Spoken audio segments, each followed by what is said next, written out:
বাংলাদেশ সেনাবাহিনী আমাদের সামরিক বাহিনীগুলোর মধ্যে সবচাইতে বৃহৎ। দেশের যে কোনো বিপদে আপদে ভরসার স্থল হচ্ছে এই সেনাবাহিনী। বাংলাদেশ সেনাবাহিনী মোট সদস্য সংখ্যা 2.5 লক্ষেরও বেশি। আমাদের সেনাবাহিনীর জনবল ব্যাপক হারে বৃদ্ধি করা হচ্ছে। দেশের সকল কৌশলগত এলাকায় ক্যান্টনমেন্ট স্থাপন করা হচ্ছে। পার্বত্য চট্টগ্রামকে বিবেচনায় রেখে রামুদের সেনানিবাস তৈরি করা হয়েছে। বাড়ানো হচ্ছে বিভিন্ন ধরনের অত্যাধুনিক অস্ত্রশস্ত্র। গবেষণায় প্রতিষ্ঠান সিপিআরের হিসাব অনুযায়ী 2004 থেকে 2009 সাল পর্যন্ত বাংলাদেশ 7টি দেশ থেকে অস্ত্র সংগ্রহ করেছে। এগুলো হচ্ছে চীন, ইতালি, পাকিস্তান, রোমানিয়া, রাশিয়া, তুরস্ক ও যুক্তরাষ্ট্র। আবার 2010 থেকে 15 সালের হিসাব পর্যালোচনা করলে দেখা যায় 11টি দেশ থেকে অস্ত্র কিনেছে বাংলাদেশ। আজ জানবো বাংলাদেশ সেনাবাহিনীর বহরে কতগুলো ট্যাঙ্ক আছে এবং কি কি রয়েছে। উল্লেখ্য, ট্যাঙ্ক যুদ্ধের উপযুক্ত জায়গা হলো মরুভূমি এলাকা। আমাদের মাটি অনেক বেশি উর্বর এবং নরম, তাই ট্যাঙ্কের চাইতে এপিসির উপর নজর দেওয়া হচ্ছে। বিস্তারিত জানার আগে অবশ্যই চ্যানেলটি সাবস্ক্রাইব করে বেল আইকনে ক্লিক করুন।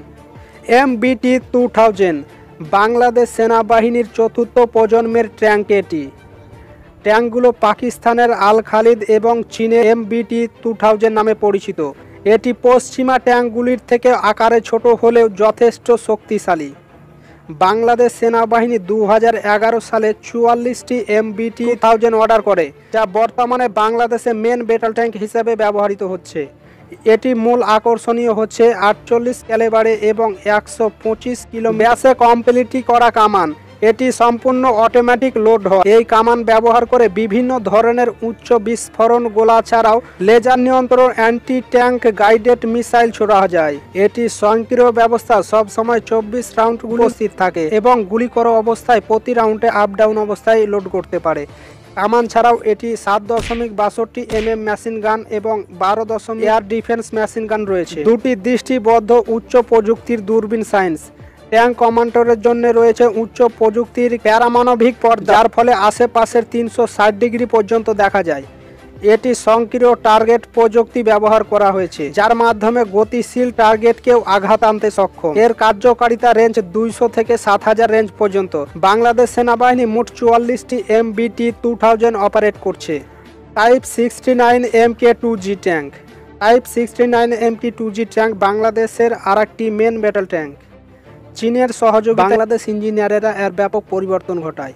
এই ট্যাঙ্কে বাংলাদেশেরা বিজ্ঞানীরা কি আপডেট করেছে চলুন দেখা যাক। এটি GMS ফায়ার করা সক্ষমতা, নতুন fire control system FCS, 850 horse power diesel engine, চীনের 3 প্রজন্মের explosive reactive armour production system, laser warning receiver, নতুন কমিউনিকেশন এবং navigation equipment, rubber padded track, fire suppression system, thermal imaging sights এবং combat data link, laser range fighter.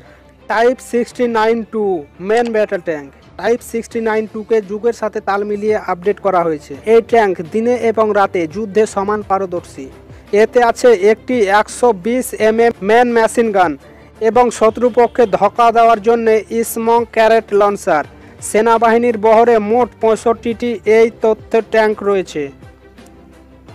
Type 59BD বাংলাদেশে চীনের সহায়তায় দেশের মধ্যেই আমাদের T-59কে আপডেট করার সিদ্ধান্ত নেয়। আমাদের আপডেট করা T-59 ট্যাঙ্কগুলো T-59BD নামে পরিচিত। প্রথম ব্যাচে 174টি ট্যাঙ্ক আপডেট করা হয়।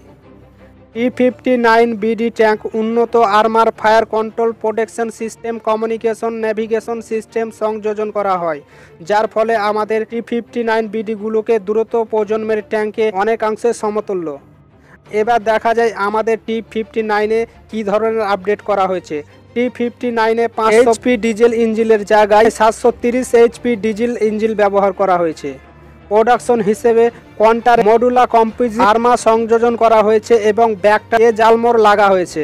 তাছাড়াও চীনের তৈরি 3য় প্রজন্মের এক্সপ্লোসিভ রিঅ্যাক্টর আর্মারে সংযোজনের ফলে এই ট্যাঙ্কের নিরাপত্তা অত্যন্ত আধুনিক ট্যাঙ্কের কাছাকাছি পৌঁছেছে।